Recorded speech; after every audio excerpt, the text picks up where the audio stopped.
संकटाच्या कित्येक झळा खुशाल अंगावर घेतो. बापानंतर मोठा भाऊच आपला बाप होतो. वाईट काळात देखील साथ देतो असा भाऊ फक्त नशीबवान लोकांनाच मिळतो. फक्त एक भाऊच असतो जो वडिलांप्रमाणे प्रेम करतो आणि आईप्रमाणे काळजी पण घेतो. मित्र, सखा, सोबती सर्व नाती तो बजावतो.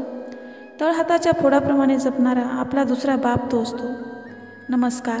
आज आपण अशा दोन भावांची कथा ऐकणार आहोत जे आजच्या कलियुगातसुद्धा आपल्याला राम आणि लक्ष्मण यांची आठवण करून दिल्याशिवाय राहणार नाही.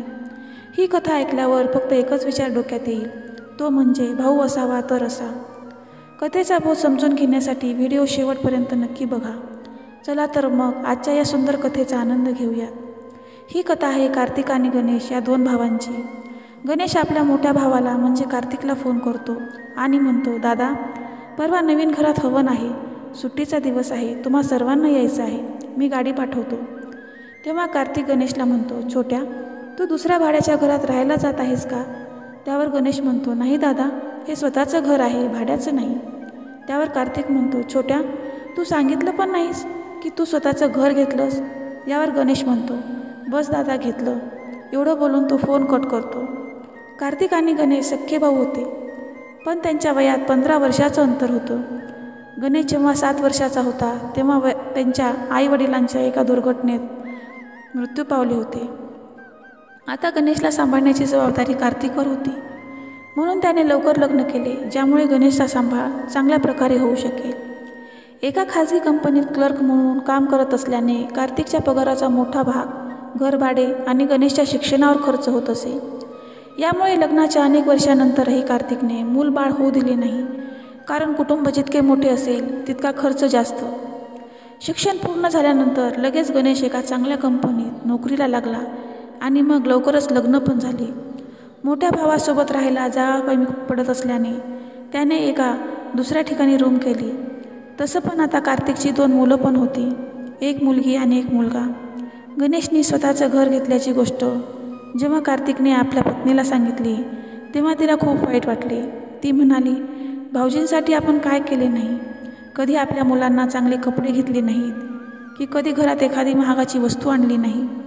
त्यांनी स्वतःचं घर घेतलं या गोष्टीचं वाईट वाटत नाही, पण ही गोष्ट त्यांनी आपल्यापासून लपवून ठेवली त्याचं जास्त वाईट वाटतं. रविवारी सकाळी गणेशने पाठवलेली गाडी कार्तिकच्या कुटुंबाला घेऊन एका सुंदर घरासमोर थांबली. घर पाहून कार्तिकला दुःख झाले, कारण घर बाहेरून जितके सुंदर होते तितकेच आतूनही सुंदर होते. घरामध्ये सर्व प्रकारच्या सुखसुविधा होत्या. त्या घराचे 2 एकसारखे भाग पाहून कार्तिक स्वतःशी म्हणाला, बघा, छोट्या त्याच्या दोन्ही मुलांचा किती विचार करतो. त्याने आतापासून दोघांसाठी घराचे 2 एकसारखे भाग तयार करून घेतले आहेत. संपूर्ण घर 1.5 कोटी रुपयांपेक्षा कमी नसेल. आणि एक मी आहे ज्याच्याजवळ मुलीच्या लग्नासाठी 1-2 लाख रुपयेसुद्धा नाहीत. घर बघताना कार्तिकच्या डोळ्यात अश्रू होते, जे त्याने मोठ्या मुश्किलीने लपवून ठेवले होते. तेवढ्यात पंडितजींनी आवाज दिला, हवन करण्याची वेळ झाली आहे. तेव्हा घराच्या मालकाने हवनकुंडासमोर येऊन बसावे. तेव्हा गणेशचे मित्र म्हणाले, पंडितजी तुला बोलवत आहेत. हे ऐकून गणेश म्हणाला, या घराचा मालक मी एकटाच नाही, तर माझा मोठा भाऊ कार्तिक देखील आहे. आज मी जे काही आहे ते फक्त आणि फक्त माझ्या भावामुळेच आहे. या घराचे 2 भाग आहेत, एक त्याचा आणि एक माझा. हवनकुंडासमोर बसताना गणेश कार्तिकच्या कानात कुजबुजला, भाऊ, तुझ्या मुलीच्या लग्नाची काळजी करू नकोस. आपण दोघे मिळून तिचे लग्न करून देऊ. कार्तिकला राहावलं नाही आणि तो गणेशच्या गळ्याला पडून रडू लागला आणि म्हणाला, मी तुझ्याबद्दल काय काय विचार करत होतो आणि तू तर लक्ष्मणासारखा भाऊ निघालास. असे म्हणून दोघे भाऊ एकमेकांच्या गळ्या पडून रडू लागले. पूर्ण हवन होईपर्यंत कार्तिक आपल्या डोळ्यातून वाहणारे पाणी पुसत होता. खरं तर हवनाच्या अग्नीत धुराचा अंशही नव्हता.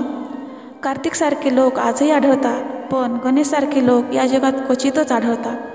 व्हिडिओ आवडला तर लाईक करा, शेअर करा आणि चॅनलला सबस्क्राईब करायला विसरू नका. पुन्हा भेटूयात अशी सुंदर कथा घेऊन. तोपर्यंत जय श्रीकृष्ण.